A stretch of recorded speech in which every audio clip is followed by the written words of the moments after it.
सुप्रभात मेरे प्यारे बच्चों आज हम पढ़ेंगे पाठ 4 एक बूंद कविता। इस कविता में कवि ने एक बूंद के माध्यम से मनुष्य के जीवन में उपलब्धियां हासिल करने के लिए कर्म करने की प्रेरणा दी है। जैसे बूंद जो है बादल से अलग होकर एक सीप में गिरती है और मूल्यवान मोती बन जाती है। बच्चों चलिए अब कविता पढ़िए। ज्यों निकलकर बादलों की गोद से थी अभी एक बूंद कुछ आगे बढ़ी, सोचने फिर यही जी में लगी, आह क्यों घोर छोड़कर मैं यूं करी।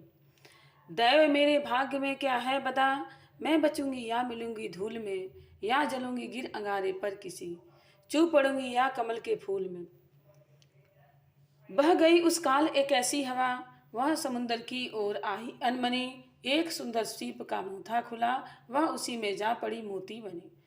लोग यूं ही झिझकते सोचते, जबकि उनको छोड़ना पड़ता है घर, किंतु घर को छोड़ना अक्सर उन्हें बूंद लो कुछ और ही देता है कम।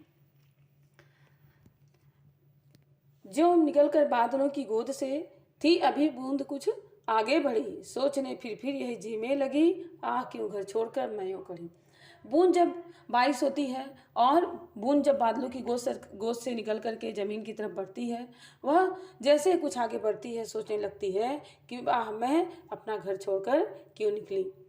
दैव मतलब भगवान, दैव मेरे भाग्य में है क्या बता, मैं बचूंगी या मिलूंगी धूल में, या जलूंगी गिर अंगारे पर किसी, चूप पड़ूंगी या कमल के फूल पर। वह कहती है, हे प्रभु हे भगवान, मेरे भाग्य में क्या लिखा है मुझे नहीं मालूम, मैं बचूंगी या किसी धूल में मिल जाऊंगी, या किसी अंगारे पर गिर करके जल जाऊंगी, या किसी कमल के फूल पर चूप पड़ूंगी। बह गई उस काल एक ऐसी हवा, वह समुंदर की ओर आई अनमनी, एक सुंदर सीप का था मुंह खुला, वह उसी में जा पड़ी मोती बनी। उसी समय एक हवा का झोंका आता है और बूंद को समुंदर की ओर ले आता है, और बूंद अनमने बिना मन के समुद्र की ओर चली आ जाती है। उसी समय एक सुंदर सीप का मुंह खिला रहता है और वह बूंद उसी में जा गिरती है और एक मोती बन जाती है।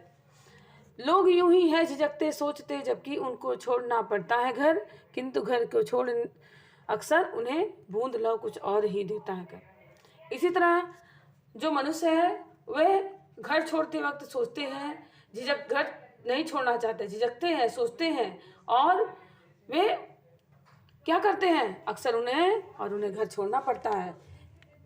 और क्या पता घर छोड़ करके वे बूंद की तरह कुछ और ही उनकी दिशा कुछ और ही बदल जाए और वे अपने जीवन के मार्ग में आगे बढ़ते जाएं। जिस प्रकार बूंद ने अपनी डर पर विजय प्राप्त करके और मार्ग में आने वाली सभी बाधाओं को पार करके अपने लक्ष्य को प्राप्त किया, उसी प्रकार मनुष्य को लक्ष्य को प्राप्त किया और मोती बनी। उसी प्रकार बूंद के माध्यम से कबीर ने बताया है कि यदि हम कुछ करने की ठान कर घर से निकलते हैं तो कुछ समय के लिए तो हम डर जाते हैं, घबरा जाते हैं, यह सोचकर कि घर से निकलने तो आए हैं, अब उनके साथ क्या क्या होगा। हम सोचने लगते हैं कि काश हम घर पर रहते, हम घर नहीं छोड़ते। परंतु यदि अगर हम अपने निर्णय पर डटे रहें तो प्रभु की कृपा से मार्ग में आने वाली सभी बाधाओं को पार करके सफलता को प्राप्त करते हैं।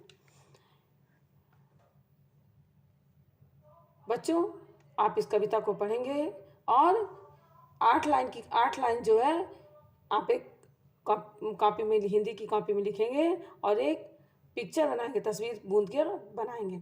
देखिए बच्चों, जो ये बूंद है ये क्या सीप में गिरती है और कितना सुंदर मोती बनती है। देखिए ये मोती बना है, कितना सुंदर मोती है। धन्यवाद बच्चों।